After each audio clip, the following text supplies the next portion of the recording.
6.7 trillion of goods, trillion US dollars of goods annually, which means something like 18 billion per day. It generates something like 12 to 13% of airline revenue, so something just above 100 billion US dollars. You know that after some years of relief, 2019 has been very challenging, not to say disappointing. Global demand fell by 3.3%. Capacity grew by 2%. So situation is difficult. We are suffering from the trade wars, and especially the trade war between the US and China and Asia. The traffic from Asia, the cargo traffic from Asia has fell sharply.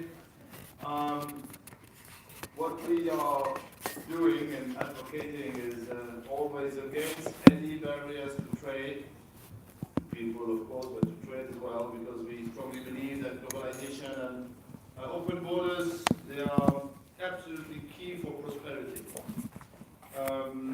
for the economy, for everything. So we are air cargo optimists, and we think that there are full possibilities in our world to connect more destination and to exchange more goods. And we have to push on that. We think also that we contribute to the prosperity of the world, and then we have also contributed to lift people from poverty. So we are a vector of a good globalization. We are sure of that. In addition, we have developed a lot of technical certification. We have improved, the whole process.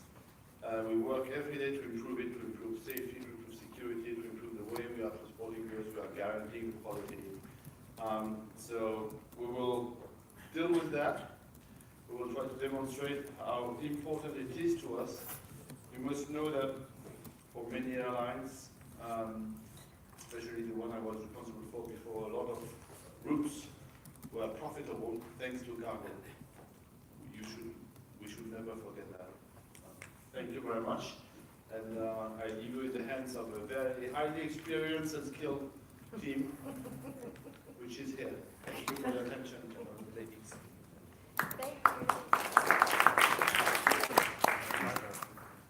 Thank you, Alexandre. Now hand over to Nick Karine, IATA Senior Vice President, Airport Passenger Cargo and Security. Thanks. Thank you, everybody, and again, to reiterate Alexandre's word, thanks for sticking around and joining us for what's amounts to be a pretty critical subject for us, for our industry. There is significant opportunity in air cargo, as we know, to grow and to fuel economic and social development. And I think that's something that everybody in this room can all agree upon.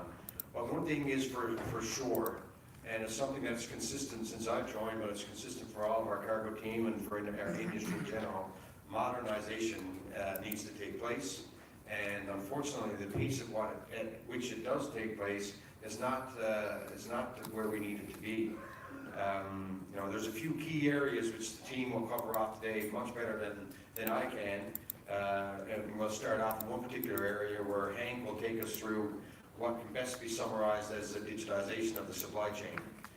We've done and spent lots of time talking about the e-airway bill. However, this goes way beyond that, and as we all know, our penetration of that has been slow at best, to describe it. And second, for universal adoption of XML. That's moving along at a better pace, but again, that adoption is progressing at a rate that perhaps would be better served if it was faster than it is today. And probably most importantly, it would be the future looking in terms of what one record would really mean in terms of transformation of our business, which is significant. Again, Hank will take us through all that and a much better explanation of it than I could ever do. And then we talk about quality and the needs of our customers and meeting those needs And Andrea is the expert on this in terms of the standardization, compliance, transparency, whether we're talking about the movement of live, whether we're talking about the movement of pharma, whether we're talking about the movement of fresh products, etc. This is a significant area that the cargo industry needs to continue to invest in, and this is an exceptional program which Andrea will take the opportunity to enlighten us all on. And then we talk about the opportunities that we have in terms of the infrastructure that we're utilizing, whether that's how we use data or how we make better use of our buildings. So Brendan will talk about smart facilities.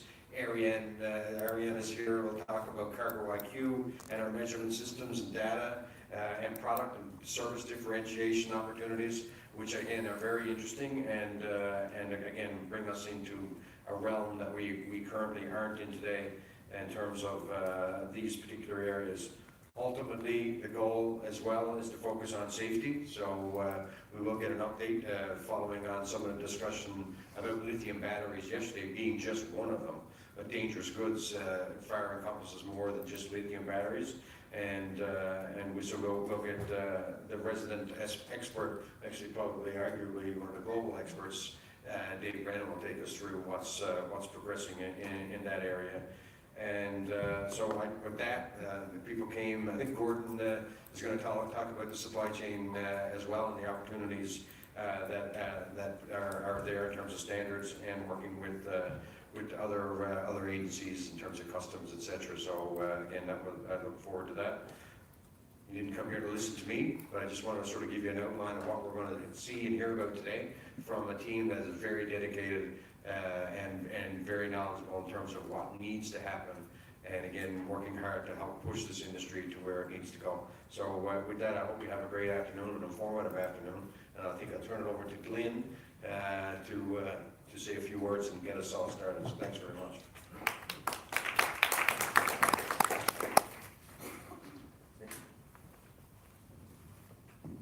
Thank you, Nick, and thank you, Alexandre, for your words of welcome. I'd like to add my welcome to you all as well. Thank you very much for continuing your stay here in Geneva to go from a very engaging sessions this morning, following from the very educational and engaging sessions yesterday, to spend time talking to us this afternoon about cargo. I'm just going to take a few minutes now to give a little bit of a retrospective look at how 2019 has actually progressed, and it'll set up for a lot of what we're going to actually be talking about over the next few hours when our experts will talk about the issues that the industry is tackling. And of course, as we say every year, 1 week in the world of air cargo is like 10 years in many other industries. And for those of you that were counting, I had even fewer head this year than I had last year. And no doubt when you see me next year, it'll even be fewer still. But overall, I would say that 2019 has been a year of mixed fortunes. We heard from Alexandre about the industry's contraction. In fact, we've had 12 consecutive months of contracting volumes versus prior year. But that's on the negative side. On the positive side, the industry has really got to grips with a lot of the challenges with regards to the specialization for supply chains, the need for digitalization, the need for innovation, and the need for modernization, as Nick quite rightly commented in his remarks. So we would say that it's been a year of conflicting fortunes, very challenging with regards to the business environment, but very positive with regards to the internal restructuring environment. People often say, can you describe the air cargo industry in a very simple pictorial? And I use here Newton's cradle, because this is how the industry operated for about the first 110 years of its life, which is when one issue came along, it created an equal and opposite reaction to that one issue. But as we now know, the world has changed. We need a new picture. So I think it's more about depicting the very myriad of different influences that's actually impacting the air cargo industry. And with those increase in the number of influential activities that's occurring, we as Iata and the industry has had to change our approach to that.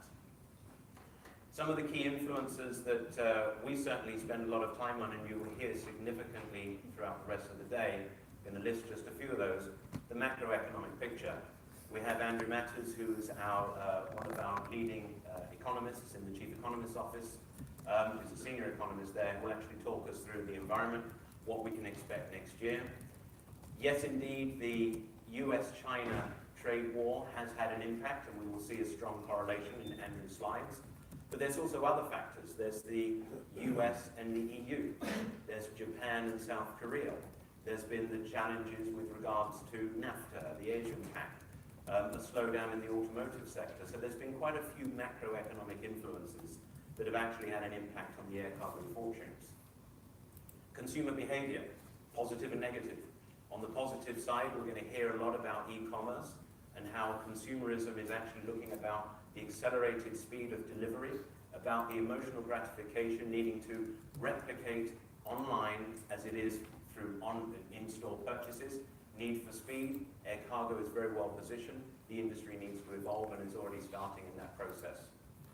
Trade disputes we've mentioned already. The compliance environment.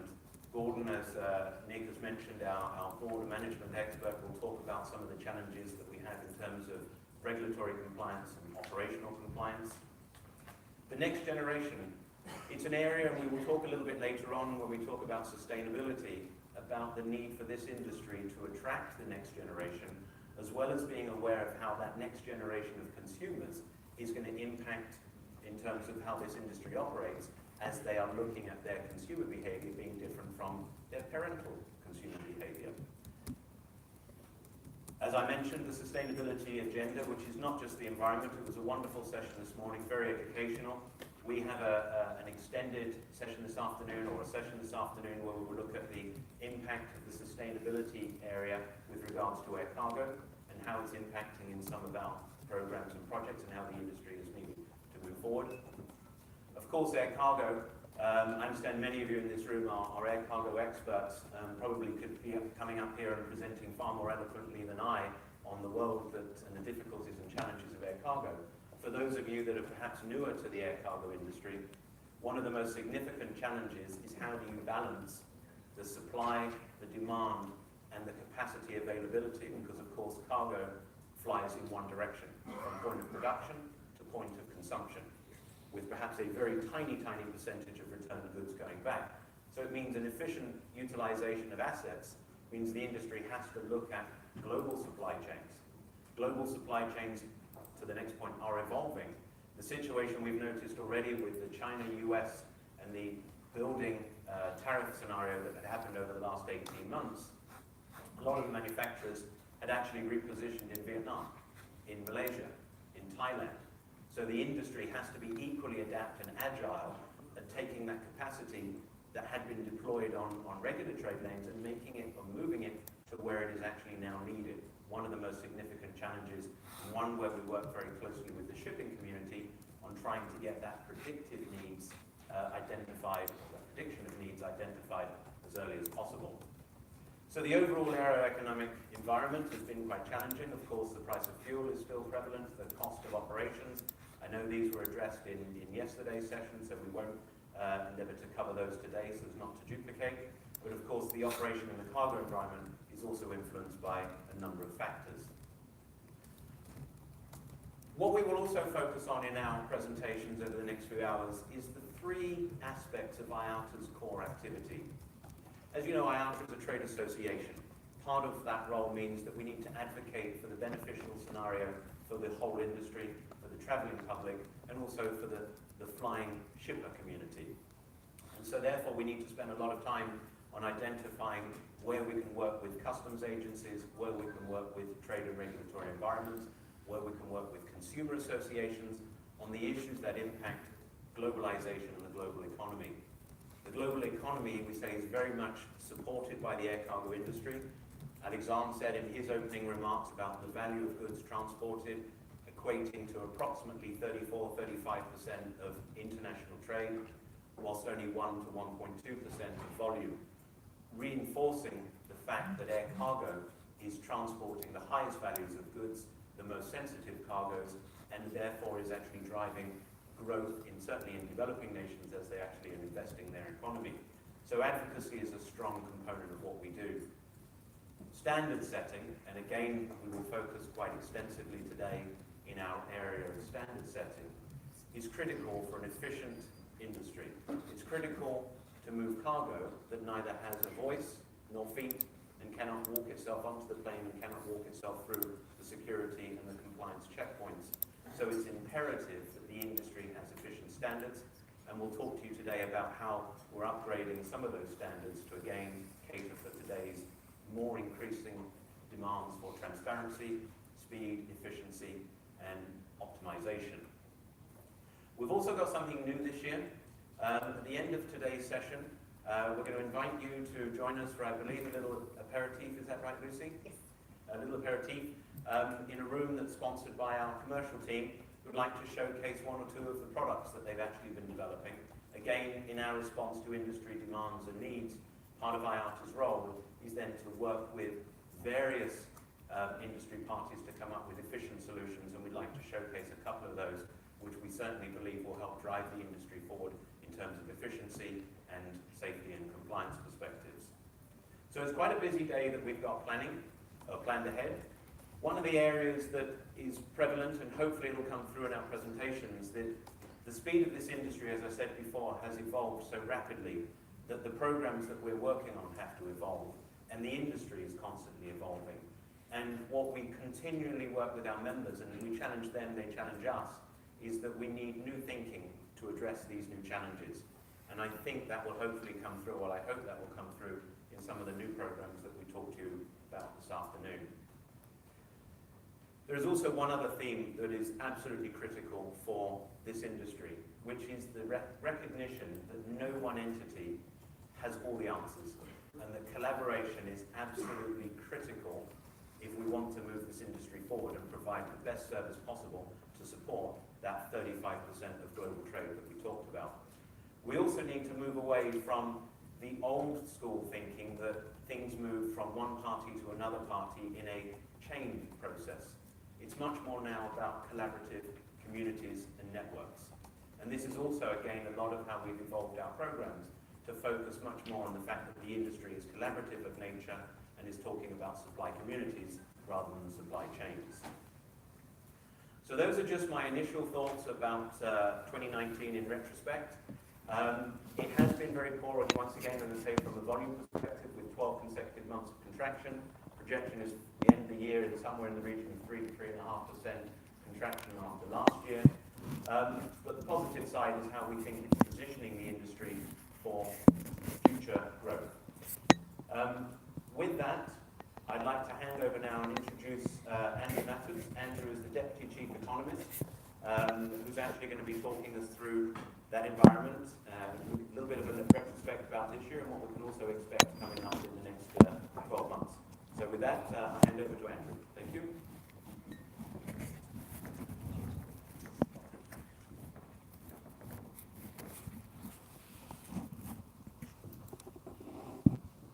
Good afternoon, ladies and gentlemen. It's a pleasure to be here with you this afternoon. As Glenn said, we're going to spend a little bit of time looking backwards at some of the recent trends and developments in air cargo. But importantly today, we're going to look forward. Now, Brian released our latest forecasts yesterday. He covered a lot of ground there, pax, freight, financials. We're going to focus a little bit more today on the cargo side. Let me start with what is perhaps stating the blindingly obvious, and it's something that you've heard a number of times over the past couple of days. It hasn't been a great year for air cargo. In fact, it's been worse than not just a great year. It's been a real challenge for some of the air cargo operators out there. And the first chart today really makes that point very clearly, I think. What we're showing here is the level of freight volumes represented by FTKs, freight ton kilometres, in the blue line. And at the same time, we're showing the year-on-year growth rate that corresponds to that levels in the red line. If we focus on the blue line initially, you can see that we had a pretty strong run-up in 2017 through to the start of 2018. And those of you that are familiar with the industry will recall that related to the global inventory restocking cycle that was in play at that time. You see the very strong growth rates that we saw there as well, up in double digits. So when we got to the end of 2017, we said, look, we think 2018 is going to be a bit slower than that because the inventory restocking cycle is a temporary phenomenon. It can't be sustained. Those growth rates can't be sustained. And indeed, we saw that. On the blue line, you see that the volumes tended to move sideways initially. And then when we got towards the end of 2018, those cargo volumes actually started to fall. And you see that decline here. Look at the sharp unwind that we've seen in the growth rate, in the red line there. We currently, volumes are down around 4% in year-on-year terms. So October this year compared with the level of 12 months ago, we're down around 4%. That's a pretty significant fall, particularly when you think that the long-run average growth rate is more like plus 5%, 5.5%, somewhere in that order, significantly below that. The good news, to the extent that there is good news, and it's not fantastic news, but it's good news, you can see on the blue line that over the past 6 months or so, freight volumes have stopped falling, and they've been moving sideways. There is, of course, monthly volatility in those numbers, but the trend is more a sideways trend. So they've stopped falling. They haven't yet started to improve, but they've stopped falling. So that's at least something. And you can see the stabilisation in the growth rate as well, albeit at that very low level, around minus 4% year on year. If you have a look at what's been going on at the regional level, so let's go down a level, and you can see that the weakness is pretty much widespread. You can see across all of the regions, the contributions to growth are mostly negative. The only exception at the moment is Africa. And unfortunately, Africa only accounts for about 1.5% of total global FTKs.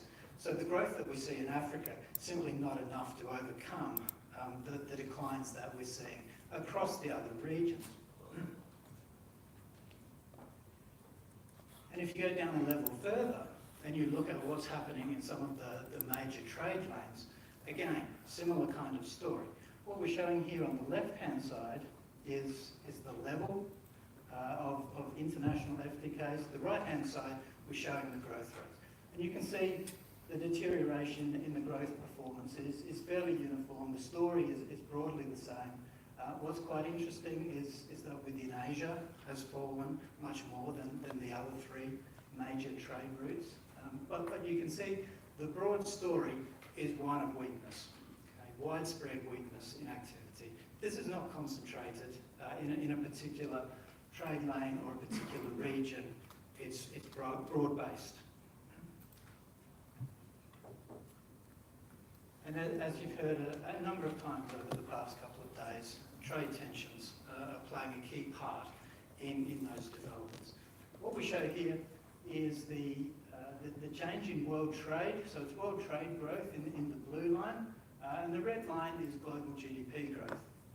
You can see the sharp deterioration in world trade volumes here. It's unusual for world trade volumes to actually turn negative in year-on-year terms. We certainly see ups and downs in trade volumes, but it's unusual to see them turn negative. You can see at the same time, global GDP growth has also softened. The two are, of course, interrelated, so that they're not purely distinct measures. But you can see that the broad-based softening in global GDP has also been a contributing factor to the outcomes that we've seen for FTK volumes over the course of the past year. We've shown on this chart the start of the tensions in US-China trade relations when the tariffs started to become applied. It's no coincidence that the timing of that precedes the downturn that we've seen in world trade. But I think it's important to note that, as Glenn just pointed out, what's happening in terms of world trade and the weakness in world trade is not just the China-US story. Okay? It's broader than that. It's much broader.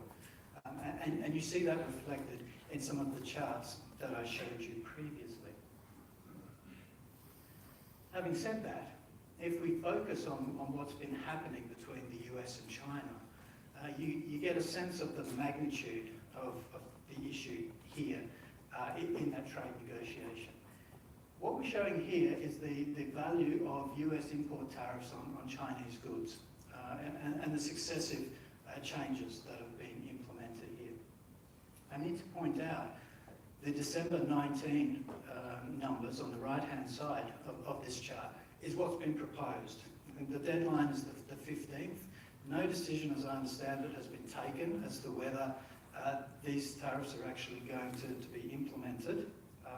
If they are, you can see the magnitude that we're talking about is almost $600 billion worth, right? And the share of air cargo in that amount is almost 30%. Right? So it is significant. Let's not be mistaken about that. We're talking about the two largest economies in the world, right, that are having this disagreement. So it's a significant impact, but it's not the only game in town.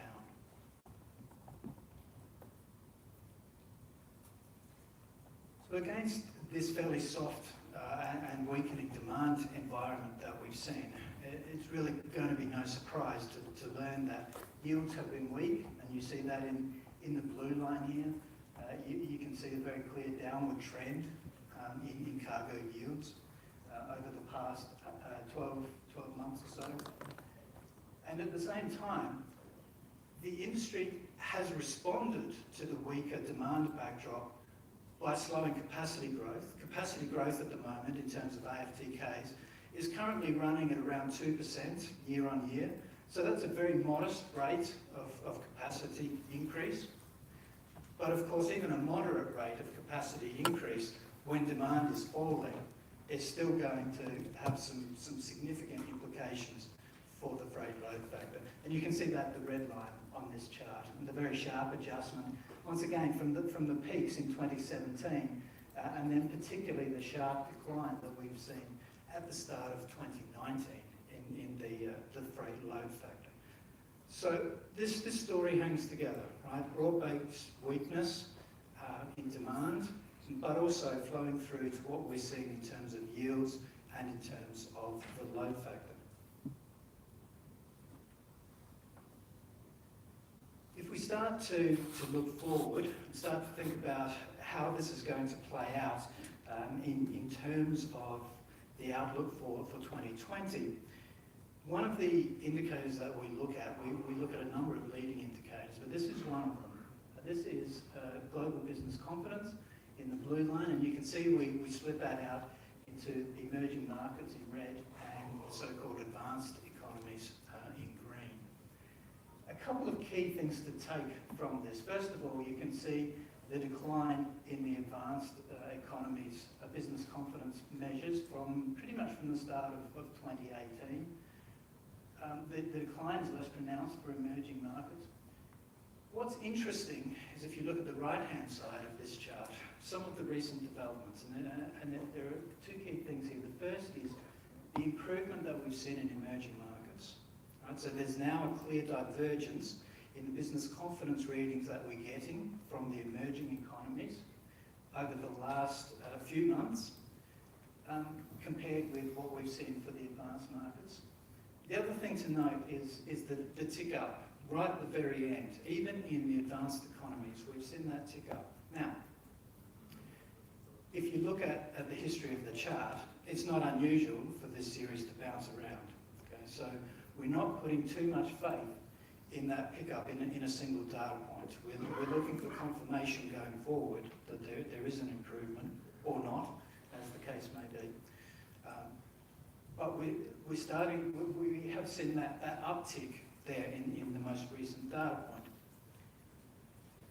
If you look at the new export orders component, so this is another leading indicator of air freight demand, the story is also mixed. On this heat map, the easiest way to understand is green is good, red is not good. Okay? And if you look at the left-hand side of the chart in 2017, there was a lot of green and not much red. You look at the right-hand side, which is where we're at now, and the situation is completely reversed. A lot of red, not much green. But once again, if you have a look at the last couple of months, there's a couple of countries, and these are some of the key global exporters, where that situation is showing some tentative signs of possibly having changed. Right? We're seeing some improvement.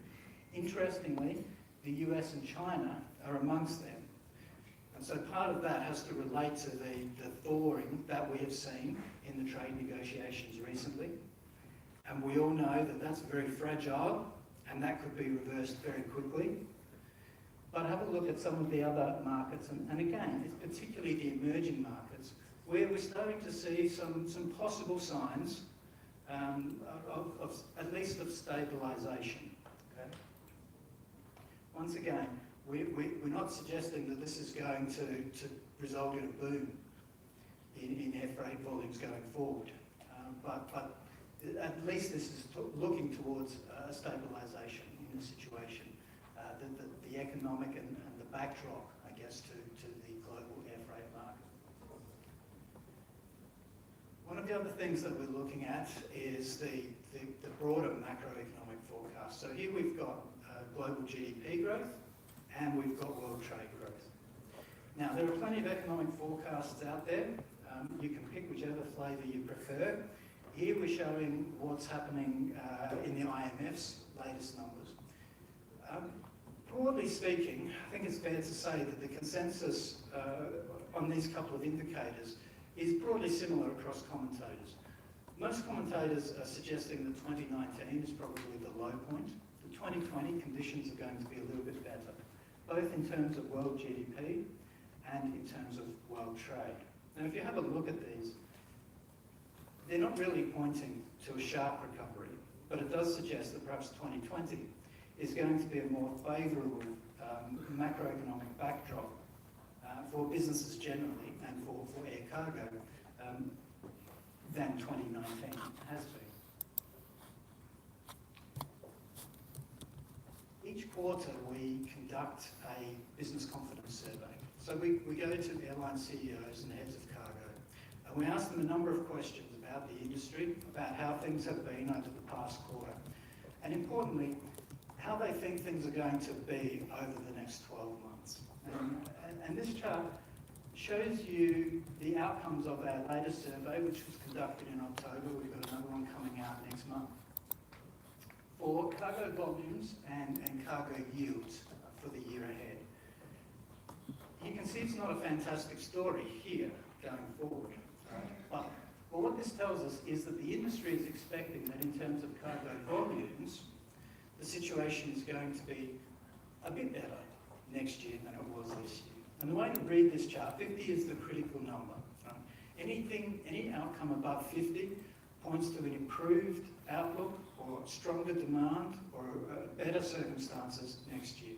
If it's below 50, that points to a deterioration or a worsening outlook for the year ahead. And you can see that in terms of yields, things aren't so positive as they are on the volume side. Sitting below 50, what that tells us is that the industry is a little bit more confident than they were last quarter, but what that's pointing towards is yields being flat to slightly lower next year. So if we take this together, it's still suggesting that 2020 is going to be another challenging year for the industry. Pulling this all into our FTK forecasts, our forecasts for air freight volumes for the year ahead, you can see we have a rebound. It's a very modest rebound.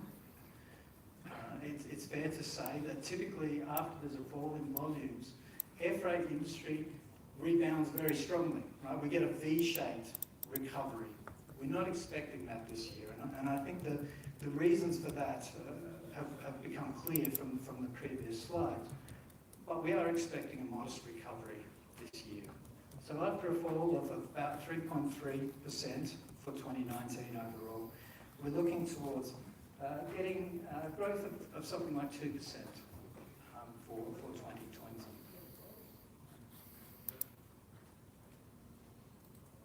That's the good news. The not so good news is that recovery does remain quite fragile. Okay? And one of the reasons for that is that the risks to the outlook, both for the global economy, for world trade, and as a result of both of those, for the air cargo industry, those risks are tilted to the downside. It's much easier to identify ways that things could go wrong than ways that they'll be better than we expect. This chart just shows you the results from the Oxford Economics latest global risk survey. The key takeaway here of all of the risks that were identified by respondents in their latest survey, right down the bottom, the number one risk is still the impact of a trade war on global growth. And that's key going forward. Let me just leave you with this slide to summarise things. I'm not going to go through each of these. I think that the key things to think about in terms of the outlook, we're looking at a modest recovery, about 2% increase, so it's not a sharp rebound like we've seen in the past. We are seeing some tentative signs of improvement in the leading indicators, but we're still looking for confirmation before we're convinced about that recovery being in place. Recovery remains fragile and the risks remain tilted to the downside. On that note, I'll leave it there, Catherine. Thank you, Andrew. I'd now like to open the floor to any questions for Andrew. Andrew, Will Wilkes here. In terms of indicators that are giving you some confidence or expectation that we may, air cargo may be returning to growth next year, which is the strongest single factor, would you say, that is pointing in that direction? Sounds like a simple question, but it's not, right? Because a lot of these indicators aren't standalone indicators. So, you know, we've talked through a couple of the key ones that we look at. You know, business confidence is a very good overarching measure, but then we can look in a little bit more detail around the new export orders, for example, right? And we get a more disaggregated look there. So we don't focus on one particular indicator. We look at a suite of indicators. We don't have a particular favourite. But we try to look at a number of indicators and see if they are telling us a consistent story. And if they're not, why is that? Are we looking at different dimensions? Are we looking at different regions? Are we looking at, you know, country versus global levels? So some of that, the detail, the devil is always in the detail, of course, is being masked in some of those indicators. So yeah, we focus on a suite rather than picking a particular one. Okay. Any other questions? Yeah.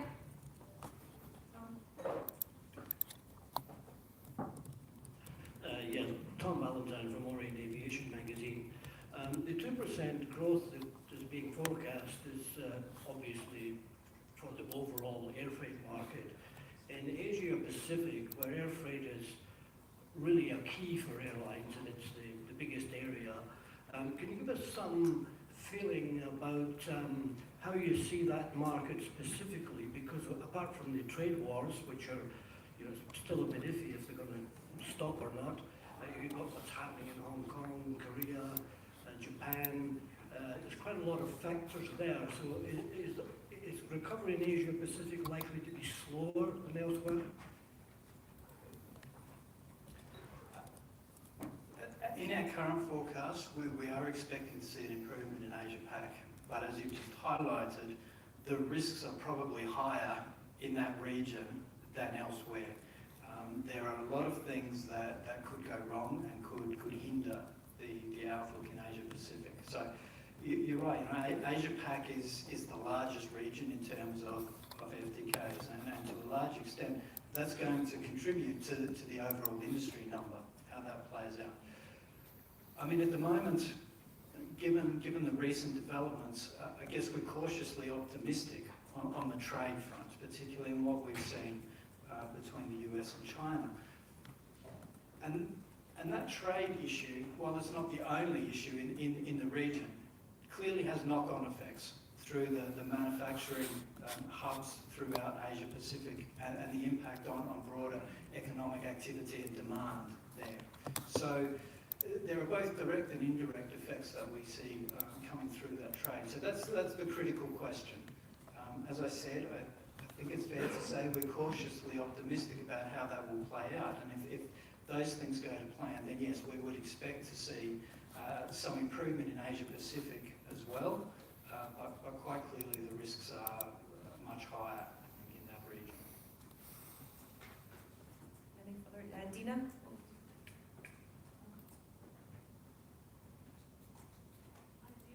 From the National. I was just wondering if you can elaborate a little bit on your outlook for cargo in the Middle East.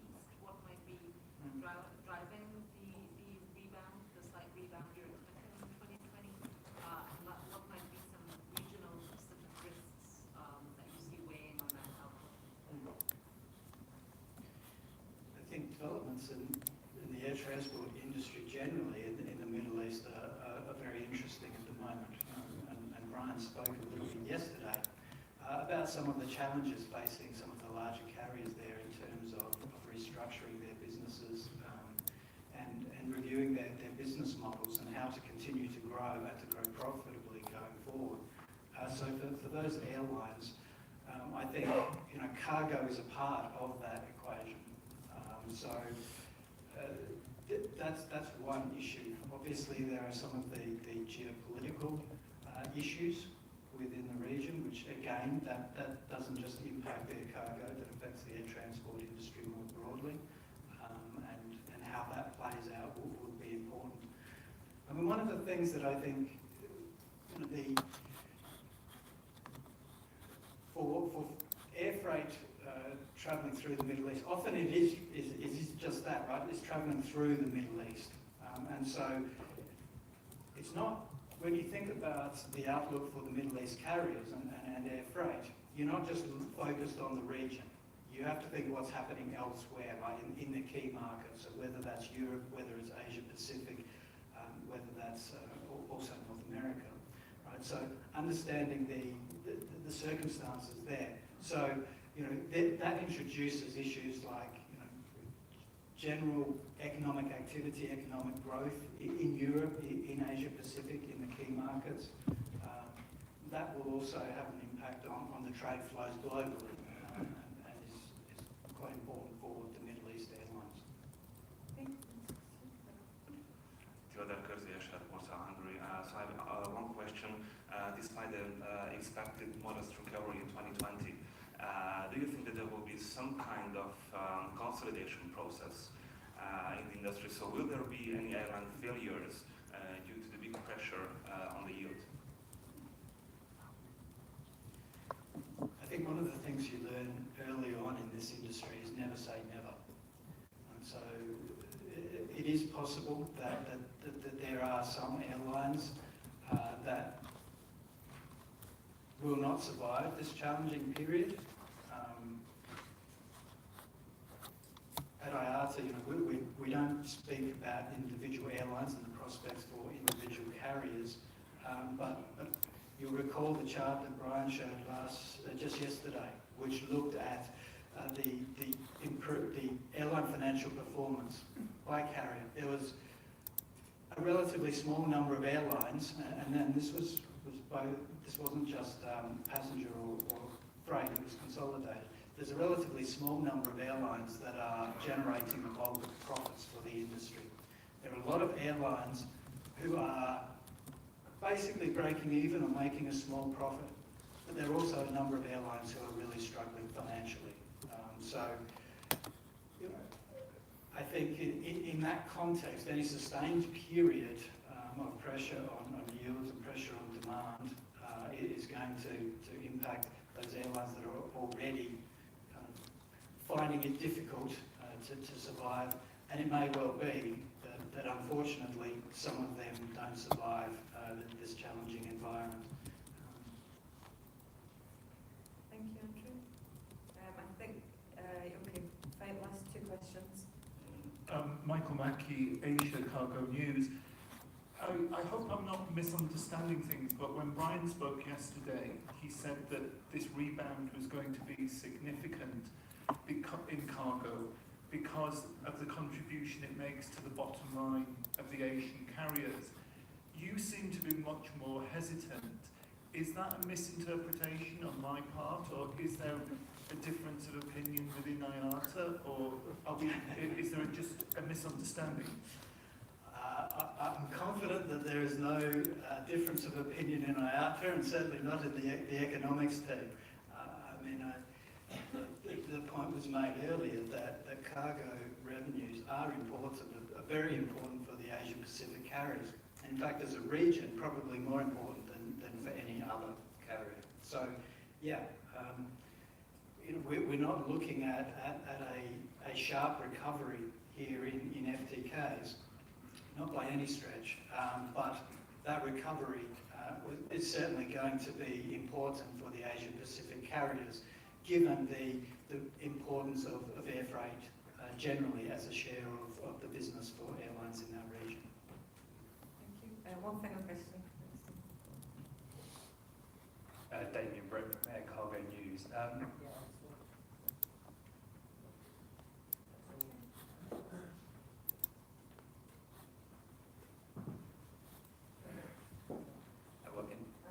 I saw in the chart on one of your slides you said that cargo revenues were expected to stabilise next year as well. I don't know if you could explain why you think that is. Is it around capacity growing at the same level as demand?